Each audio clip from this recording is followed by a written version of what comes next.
Nasema sisi kama JKT Tanzania tumejiandaa vizuri na mchezo zidi ya JKT na zidi ya KMC hapo kesho. Mara baada ya kumaliza mchezo wetu na Simba kwa kupoteza magoli mawili kwa moja, tunarudi tena kwenye mchezo mwingine zidi ya KMC. Mimi naamini KMC ni timu nzuri, ni timu ambayo haijapata matokeo katika mchezo wake kadhaa iliyopita, lakini hata sisi hatujawa na muendelezo mzuri kutokana na mechi moja kati ya michezo yote tuliocheza tumeshinda mchezo mmoja. Tumesale michezo minne na tumefungwa mchezo mmoja. Sio mwenendo mzuri, lakini ni mwenendo mzuri pia. Naamini katika mchezo wetu wa kesho dhidi ya KMC, kwa namna ambavyo tumejiandaa na ubora wa KMC ulivyo na sisi tulivyojiandaa, naamini kweli kwa uwezo wa Mwenyezi Mungu tutapata matokeo katika mchezo wetu wa kesho. Naamini KMC sio timu mbaya, ni timu ambayo inacheza vizuri, haipati matokeo ya ushindi. Kwa hiyo kucheza na timu za namna hiyo sio kazi rahisi, ni kazi ngumu, kwa sababu kwa namna yote kila mchezaji mmoja mmoja atakayepata nafasi anaamini ajitolee kutafuta alama tatu. Sio timu, sio mwalimu, sio wachezaji ambao wanatamani timu yao kufungwa, lakini namna mazingira na mechi ambazo wanakutana nazo. Lakini pia kesho wanakutana na mechi nyingine zidi ya JKT ambao na sisi hatuna mwenendo mzuri katika michezo iliyoisha. Tunaamini tunapambania alama tatu katika mchezo wetu wa kesho ili tujiweke salama katika msimamo wa ligi kuu. Sio njia rahisi, ni njia ngumu, inahitaji nidhamu, inahitaji kujitolea kwenye kila nafasi, inahitaji utimamu wa mwili na akili katika kila nukta katika kasini. Kwa maana kila mchezaji atakayepata nafasi katika mchezo wa kesho inatakiwa awe makini kuanzia dakika ya kwanza ya mchezo mpaka dakika ya mwisho ya mchezo, ili zile nafasi ambazo tutazitenga katika kila mechi tukiweza kuzitumia na kulinda kile ambacho tutakipata. Tumejiandaa vizuri. Kitu cha kwanza umesema tumefungwa magoli 8.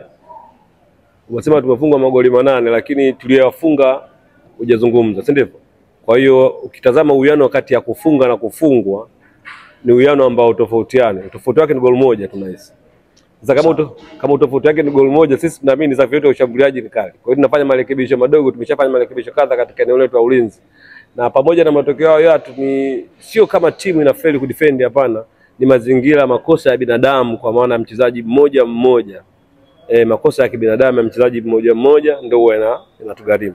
Sio timu. Kama timu kwenye kudefend ni 100% tunadefend vizuri. Kama kucheza tunacheza vizuri, na kama kutengeneza nafasi tunatengeneza. Ndio maana timu ina magoli 7 na imefungwa 8. Kwa hiyo nayo sio kutisha. Sisi naamini ni sehemu pekee ya kulinda, ni namna kutengeneza nidhamu sasa katika mchezo wetu wa kesho katika eneo letu la ulinzi kwa mtu mmoja mmoja. Marekebisho ya mchezaji mmoja mmoja katika kipindi hiki ndio tuko tunafanyia mazoezi. Makosa ya mchezaji mmoja mmoja. Mchezo mpira ni mchezo wa makosa tena ya kujirudia. Kwa hiyo mchezaji kufanya kosa na kurudia kosa sio jambo la kuacha, ni kuendelea kumkumbusha namna gani tucheze, nidhamu gani awe nayo ili asirudie yale makosa yanayojirudia katika michezo iliyotangulia. Kwanza nashukuru hali iko sawa kwa wachezaji wote, na panapo majaliwa kesho Mungu tukiamsha salama, basi tutaenda kufanya ambacho tumeelekezwa.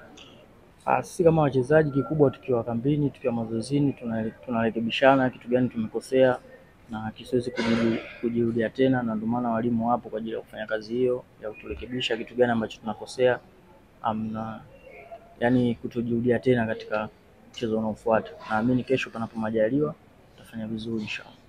Tumotivate kitu kikubwa kwa sababu wao wanapambana na sisi kwa upande wetu tunapambana, naamini kila mtu anaona. Nisiseme sana, kesho inshallah taonekana.